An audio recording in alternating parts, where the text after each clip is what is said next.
মোহাম্মদ ইউনূস যিনি নোবেল শান্তি পুরস্কার পেয়েছিলেন তার আমলেই বাংলাদেশে অশান্তি চূড়ান্ত পর্যায়ে পৌঁছেছে। আর এইবার মোহাম্মদ ইউনূসকে নোবেল শান্তি পুরস্কার দেওয়ার সিদ্ধান্ত পুনর্বিবেচনার আর্জি। সিদ্ধান্ত পুনর্বিবেচনার আবেদন জানিয়ে নোবেল কমিটিকে চিঠি পুরুলিয়ার বিজেপি সাংসদের। ইউনূসের নেতৃত্বাধীন অন্তর্বর্তী সরকারের আমলে বাংলাদেশে হিন্দুদের ওপর অকথ্য অত্যাচার চালানো হচ্ছে, মানবতা বিপন্ন, গণহত্যা চলছে, বেছে বেছে হিন্দুদের নিশানা করা হচ্ছে। মোহাম্মদ ইউনূসের নেতৃত্বাধীন সরকার সংখ্যালঘুদের সুরক্ষা দিতে ব্যর্থ হচ্ছে। তাই ইউনূসকে নোবেল শান্তি পুরস্কার দেওয়ার সিদ্ধান্ত পুনর্বিবেচনা করা হোক, নোবেল কমিটির কাছে আবেদন জানিয়েছেন বিজেপি সাংসদ জ্যোতির্ময় সিংহ মাহাতো।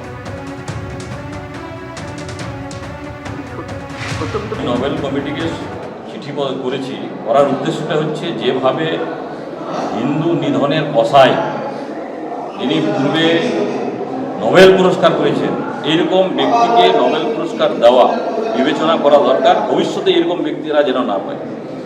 আমেরিকার প্রাক্তন বিদেশ সচিব কিসিঞ্জার, তাকেও দেওয়া হয়েছিল, তিনিও হিন্দু বাঙালি নিধনের সময় এটাকে সমর্থন করেছিলেন। আপনি ভাবুন, এইরকম ব্যক্তিদেরকে না দেওয়া উচিত। এই যারা অশান্তির প্রতীক হয় তাদেরকে শান্তি নোবেল সভা পায় না। আর সেই জন্য তাদের কমিটির কি আছে না আছে আমার মনে হয় ফেরতের কোনো বিষয় নয়, কিন্তু সচেতন করা একজন হিন্দু বাঙালি হিসেবে আমি পত্র লিখেছি, চিঠি দিয়েছি, যাতে ভাবনা চিন্তা করা উচিত এই অশান্তির প্রতীকদেরকে শান্তির পুরস্কার দেওয়া। মোহাম্মদ ইউনূসকে যখন নোবেল শান্তি পুরস্কার দেওয়ার সিদ্ধান্ত পুনর্বিবেচনার আর্জি জানানো হচ্ছে জ্যোতির্ময় সিং মাহাতো তরফ থেকে, বিজেপি বিধায়ক শঙ্কর ঘোষ কি বলছেন শোনাব। শান্তি বিষয়টা এখন বাংলাদেশে অতীত এবং তার সাথে সাথে ইউনূস সাহেবের এই নোবেল শান্তি পুরস্কারটাও অতীত।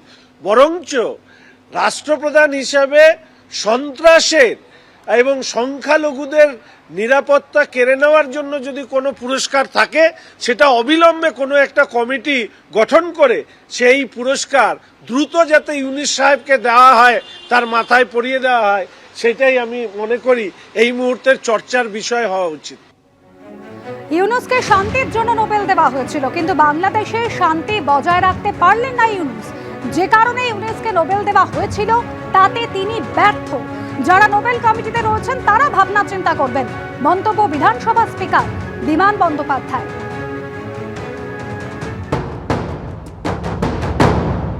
আমি এই কথা কয়েকদিন ধরেই ভাবছিলাম যে যেভাবে ওনাকে নোবেল পুরস্কার দেওয়া হলো শান্তির জন্য, সে রাজ্যের তিনি শান্তি বজায় রাখতে পারলেন না। যে পার্সপেক্টিভে তাকে দেওয়া হয়েছিল সেটা সম্পূর্ণ তিনি সেটা ধরে রাখতে ব্যর্থ হয়েছেন বলে আমার মনে হয়।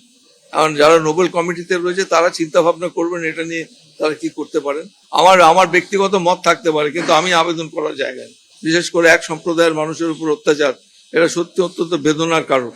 কিন্তু আমাদের এই যে এ সত্ত্বেও যেভাবে বাংলাদেশের ইউনূস সরকার যে বলছেন আমাদের এখানে সম্পূর্ণ শান্তি রয়েছে, কোনো কিছু হচ্ছে না, ভারত অপপ্রচার করছে, এইসব কথার কোনো মানে হয় না। আমি জানি না কোন পার্সপেক্টিভে ওকে নোবেল দেওয়া হয়েছিল, ওনার কতটা যোগ্যতা ছিল, এটা একবার পুনর্বিবেচনা করার দরকার আছে। শান্তি বিষয়টা এখন বাংলাদেশে অতীত এবং তার সাথে সাথে ইউনূস সাহেবের এই নোবেল শান্তি পুরস্কারটাও অতীত। বরঞ্চ রাষ্ট্রপ্রধান হিসাবে সন্ত্রাসের এবং সংখ্যালঘুদের নিরাপত্তা কেড়ে নেওয়ার জন্য যদি কোনো পুরস্কার থাকে, সেটা অবিলম্বে কোনো একটা কমিটি গঠন করে সেই পুরস্কার দ্রুত যাতে ইউনূস সাহেবকে দেওয়া হয়, তার মাথায় পরিয়ে দেওয়া হয়, সেটাই আমি মনে করি এই মুহূর্তের চর্চার বিষয় হওয়া উচিত।